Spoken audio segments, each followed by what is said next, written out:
Salut à tous les amis, ravi de vous retrouver aujourd'hui pour une nouvelle vidéo. J'espère que vous allez bien, moi ça va super. Et aujourd'hui, on se retrouve pour une nouvelle vidéo dans laquelle on va enfin reparler des clubs. La Coupe du Monde est terminée. Et après avoir parlé de l'équipe de France, de Mbappé, après avoir fait l'épilogue de la compétition, surtout du point de vue de l'équipe de France, on va maintenant retourner à notre quotidien footballistique de base. Et on va parler de la Ligue des Champions forcément, parce qu'en février, la plus grande des compétitions européennes revient. La compétition la plus relevée en termes de football revient avec les huitièmes de finale de la Ligue des Champions. Et Dieu sait qu'il y a des matchs quand même plutôt importants et surtout plutôt pas mal à regarder, entre autres le Real Liverpool et surtout le Bayern PSG le jour de la Saint-Valentin, le 14 février, qui va être vraiment pas mal. On va commencer surtout par parler des favoris. On va commencer par parler de City et du Bayern, qui sont pour moi les deux plus gros favoris de la compétition. Chaque année, c'est les deux mêmes qui reviennent, City, Bayern. Pourquoi? Parce que selon moi et selon même tous les observateurs, ce sont les deux équipes qui ont la plus grosse force collective. Pour moi, le Bayern, Manchester City, c'est deux grosses forces collectives et c'est pour ça que chaque année, je m'évertue à mettre beaucoup d'espoir en eux et je les place toujours dans les favoris parce que pour moi, le City et le Bayern sont des grosses forces collectives. Pour moi, c'est des machines de guerre et c'est les seules équipes des 16 qui pour moi sont des rouleaux compresseurs impitoyables, des grosses forces collectives. Maintenant, je suis plus nuancé sur le Bayern cette année qui, je trouve, a quand même certaines failles défensives. Je trouve que ce Bayern-là est beaucoup trop friable défensivement, surtout que Neuer s'est blessé. On va voir qui le Bayern va prendre lors du mercato hivernal pour le remplacer. On parle d'Emiliano Martinez, on parle de Livakovic. On va voir qui le Bayern choisira pour remplacer Manuel Neuer. Donc sans Neuer, déjà, ça va être beaucoup plus compliqué. Le Bayern reste sur un échec l'année dernière face à Villarreal. Depuis qu'ils ont gagné la Ligue des Champions en 2020, c'est quand même deux échecs assez compliqués pour eux, avec le PSG en 2021 et Villarreal en 2022, un échec plutôt évitable. Je pense que le Bayern aurait dû se qualifier face à Villarreal, mais ils ont payé leur faille défensive et le fait que le Bayern est une équipe qui attaque à outrance, qui attaque tout le temps, et surtout dans un match face au PSG où tu vas sûrement te prendre Mbappé dans le dos, jouer comme il joue d'habitude, ça va être très très compliqué. En 2021, lorsque le Bayern sort face au PSG, c'est à cause de ça, c'est parce qu'il joue haut, il donne tout pour l'attaque et derrière il laisse des espaces monstres à Kylian Mbappé. Donc pour moi, cette équipe du Bayern, oui, c'est un favori, c'est une grosse force collective, c'est une machine de guerre, c'est un rouleau compresseur, tout ce qu'on veut, mais sans Neuer, avec une assise défensive plutôt faible et Mbappé dans le dos, si le Bayern reste fidèle à sa philosophie de base, ça va être très très compliqué pour eux de passer face au PSG. Maintenant, je pense que le Bayern est favori face au PSG, on parlera du PSG après. Manchester City pour moi est le deuxième gros favori. Là aussi, j'aimais quand même des réserves. J'aime bien émettre des réserves dans mes vidéos, vous avez remarqué, je pense. Mais Manchester City est une très grosse force collective, peut-être plus que le Bayern, parce qu'il y a quand même une profondeur de banc à Manchester City qu'il n'y a pas au Bayern.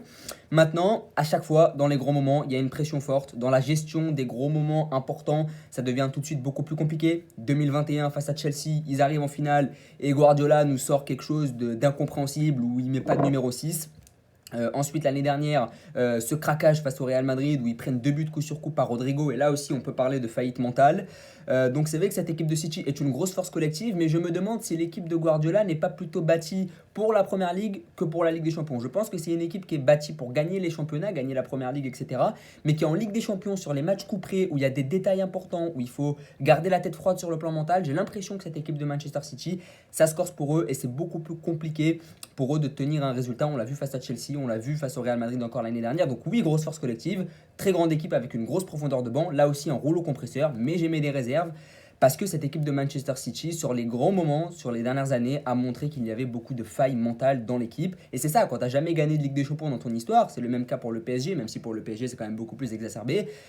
Quand t'as pas gagné de Ligue des Champions dans ton histoire, c'est forcément beaucoup plus compliqué de connaître ces moments-là et de bien les gérer. Guardiola, à part au Barça, il a rien gagné en termes de Ligue des Champions. Donc forcément, c'est beaucoup plus compliqué à gérer le fait que cette équipe manque un peu d'expérience. Maintenant, il y a des joueurs exceptionnels et évidemment, il y a Erling Haaland et là, forcément, c'est un gros cap pour Manchester City d'avoir pris enfin un numéro 9 parce que avant, les années précédentes, ils avaient du mal à gagner la Champions League parce qu'ils n'avaient pas ce tueur devant. C'était une équipe qui jouait, mais ils n'avaient pas ce tueur qui aurait pu les sortir de matchs un peu pièges. Là, ils ont Haaland, ils ont le buteur qui va vraiment aller se rouler dans la boue pour marquer un but. Ce qui leur manquait peut-être un peu avant, c'est vrai que c'est une équipe très esthétique, etc., qui fait dans le beau. Là, avec Haaland, ils ont un joueur un peu sale, entre guillemets, qui va pouvoir mettre la tête ou là où les autres ne mettent pas le pied, etc. Et ça peut être beaucoup plus intéressant. Et puis pour City, ça joue Leipzig. Donc je pense que ça va passer plutôt facilement sur le huitième de finale, même si attention à Christopher Nkunku, bien sûr.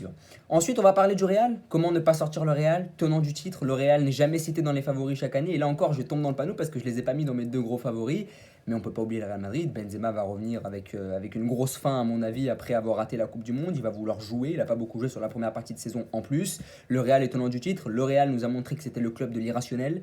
Le Real nous a montré que c'était le club qui pouvait être mené, malmené pendant tout un match et revenir comme ça, sortir la tête de l'eau de nulle part, revenir de l'enfer comme jamais. Donc voilà, cette équipe du Real n'est jamais à enterrer. Si le Real perd 2-0 l'aller, c'est la seule équipe qui peut gagner 3 ou 4-0 au retour. C'est une équipe qui peut renverser des situations absolument incroyables. Donc n'enterrons jamais le Real, même si évidemment, encore une fois, cette année, ils arrivent avec un effectif moins fort que celui de City, moins fort que celui du Bayern. Ils ont Tchouaméni en plus, ils ont Rudiger en plus, c'est des joueurs qui apportent de la profondeur par rapport à l'année dernière.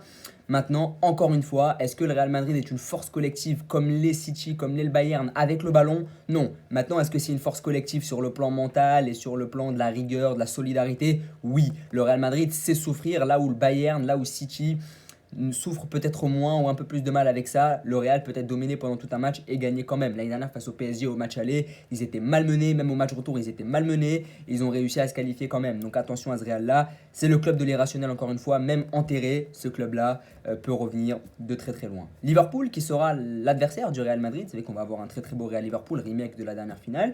Liverpool qui a eu un début de saison extrêmement difficile, ça a été très compliqué, même là on ne sait même pas s'ils vont aller en Ligue des Champions l'année prochaine, tant ils se sont rendus la première partie de saison compliquée. Là, ça va jouer le Real Madrid. Ça peut sortir le Real Madrid parce que je pense que c'est quand même une équipe de talent, de grand talent. Et sur 2 matchs, ça peut évidemment sortir le Real. Maintenant, si c'est le Liverpool du début de saison, ça va être compliqué. Maintenant, Salah est un joueur qui a soufflé, il n'a pas joué la Coupe du Monde. Alexander-Arnold n'a pas eu beaucoup de minutes aussi pendant la Coupe du Monde. Donc, c'est des joueurs qui ont un peu soufflé. À part Henderson, à part Van Dijk, je ne crois pas qu'il y ait beaucoup de joueurs qui aient disputé la Coupe du Monde. Alisson l'a joué, mais il est gardien. Robertson ne l'a pas joué. Donc voilà, Firmino ne l'a pas joué. Donc, il y a des joueurs quand même assez frais. Nunez s'est arrêté plutôt tôt aussi avec l'Uruguay. Donc, il y a des joueurs quand même qui sont plutôt frais. Surtout que là, c'est une nouvelle saison. On oublie un peu ce qui s'est passé d'août à novembre. Voilà, c'est une nouvelle saison qui commence. Je pense que surtout les matchs face au Real Madrid, c'est des matchs qui peuvent un peu te sortir du quotidien du championnat, du quotidien assez pénible de Liverpool en championnat. Et là, ils peuvent vraiment, à mon avis, sur 2 matchs, vraiment nouvelle saison, Ligue des Champions, huitième de finale, vraiment les joueurs peuvent vraiment décupler leur talent et sur 2 matchs mettre le smoking, comme dirait Omar Da Fonseca. Donc je crois en Liverpool, même si la première partie de saison a été plutôt compliquée. Je pense qu'il y a des joueurs quand même plutôt frais physiquement. Je pense que ça reste quand même une force collective et il y a beaucoup de joueurs qui ont soufflé dans cette équipe. Il y a de l'expérience en plus, il y a des joueurs qui ont déjà gagné ensemble. Donc ça peut aussi être un adversaire important pour le Real qui n'est pas bien loti pour le huitième de finale. Ensuite, le PSG. Évidemment, Dieu sait combien j'aimerais que le PSG s'arrête en huitième de finale face au Bayern, moi qui suis pour l'OM. Maintenant, voilà, le PSG, chaque année on est obligé de les mettre parce que c'est quand même une équipe qui a des grands noms, etc. Maintenant, comme chaque année, je n'y crois pas. Voilà, je ne crois pas au PSG. Je pense que même si le PSG sort le Bayern, il y aura une couille derrière, il va se passer quelque chose. Ce club, pour moi, n'arrivera jamais à gagner la Ligue des Champions et c'est comme ça. Je suis peut-être porté par le fait que je sois un anti-PSG, mais voilà, c'est toujours la même histoire. Chaque année, on s'enflamme et chaque année, c'est pareil. Peut-être qu'ils sortiront le Bayern. Par contre, sortir le Bayern, je pense que c'est tout à fait possible pour le PSG. Je pense que ce serait pas choquant que le PSG sorte le Bayern. Ils ont Mbappé en contre, ils savent défendre aussi. C'est une équipe qui a su se montrer solide face au Bayern. En plus, il y a 2 ans, lorsqu'ils ont joué le Bayern en quart de finale. Donc voilà, le PSG, c'est une équipe qui peut sortir le Bayern. Maintenant, est-ce que c'est une équipe qui peut aller au bout? Non, je pense pas que c'est une équipe qui peut aller au bout. Il n'y a pas encore eu ce déclic. J'imagine mal Galtier amener le PSG en finale. Oui, Galtier fait du bon boulot. Maintenant, voilà, tu peux sortir le Bayern, je pense que c'est possible, mais je pense qu'après quart, demi, ça va se compliquer.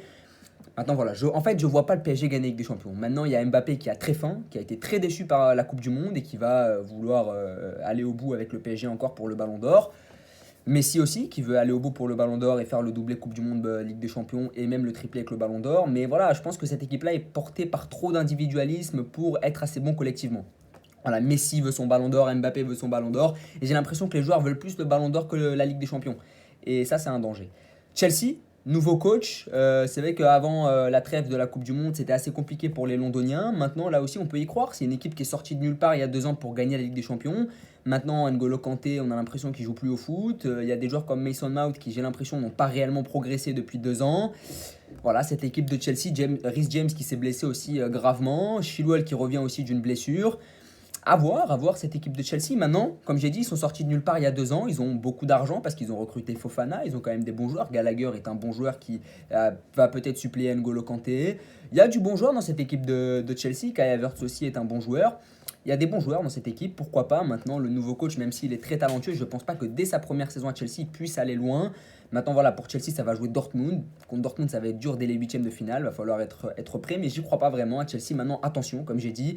Pourquoi je les mets dans les favoris? Parce qu'il y a 2 ans, ils sont sortis de nulle part pour gagner. Donc forcément, là aussi, ça peut être pas mal, mais j'y crois pas. La blessure de Reece James, Mount qui progresse pas vraiment, Kanté qui n'est pas là, Dieu sait qu'il avait été important en 2021.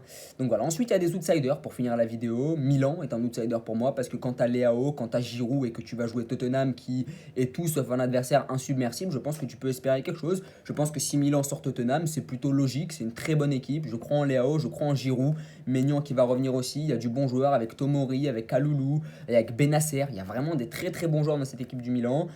Et sortir, enfin passer les huitièmes de finale, ça va être la première étape pour moi. Sortir Tottenham, c'est possible pour le Milan, et c'est pour ça que je les mets dans les outsiders, parce qu'il y a du bon joueur, parce qu'il y a aussi un passé historique, et je pense que cette équipe peut aller loin. Le Napoli, qui nous a montré en phase de poule que c'était une grande équipe sur le plan collectif. J'ai hâte encore de voir Kvara jouer. La Géorgie n'étant pas qualifiée pour la Coupe du Monde, on n'a pas pu le voir, mais j'ai hâte de voir Kvara avec Naples pour la deuxième partie de saison. En plus, Naples joue Francfort. Francfort là aussi, c'est pas insubmersible, c'est une équipe que Naples peut battre. Donc voilà, là aussi je pense que Naples a eu un tirage au sort plutôt aisé et qu'ils peuvent se qualifier. Il y a eu vraiment une très bonne force collective. Ils ont posé beaucoup de problèmes à l'Ajax, beaucoup de problèmes à Liverpool en poule, donc ça peut être vraiment intéressant. Ça peut être une épopée napolitaine, clairement, moi j'y crois. Je crois à une épopée du Napoli. Et puis Benfica, qui a fini devant le PSG en phase de groupe, qui n'a pas perdu un match cette saison. Je crois que c'est la seule équipe d'Europe avec le PSG à ne pas avoir perdu un match.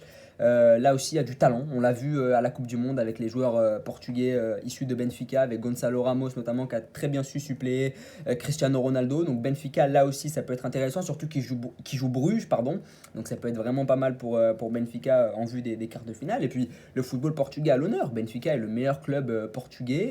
Et pour moi, le Portugal est très haut à l'indice UEFA. C'est un grand pays de foot. Je pense que placer un ou deux clubs en quart de finale de Ligue des Champions, c'est tout sauf scandaleux. Si la France arrive à le faire avec le PSG, je vois pas pourquoi Benfica n'arriverait pas à le faire. Je vois pas pourquoi le Portugal n'arriverait pas à le faire. Avec Benfica comme représentant, ils ont quand même fini devant le PSG. Les voir en quart de finale, ce serait pas choquant. Donc voilà, là aussi Milan, Naples, Benfica. Attention à Dortmund, attention à Tottenham. C'est quand même des bonnes équipes, plutôt solides. Avec Bellingham à Dortmund. On sait qu'à Tottenham, il y a Kane, il y a Son, il y a Perisic, il y a Lloris. Il y a quand même des bons joueurs aussi. Donc voilà, il y a beaucoup de favoris. Avec en tête de liste City, le Bayern, le Real, le PSG, et puis beaucoup d'outsiders avec le Milan, Naples, le Liverpool, Chelsea, Benfica. Donc ça nous promet une belle Ligue des Champions. Un petit mot aussi pour l'Inter, pourquoi pas Lautaro Martinez qui pourrait se reprendre après sa Coupe du Monde ratée avec l'Argentine. Donc voilà, pourquoi pas à voir. N'hésitez pas à me dire ce que vous en pensez, à vous abonner, à liker et à partager. Merci beaucoup, bonne journée à vous.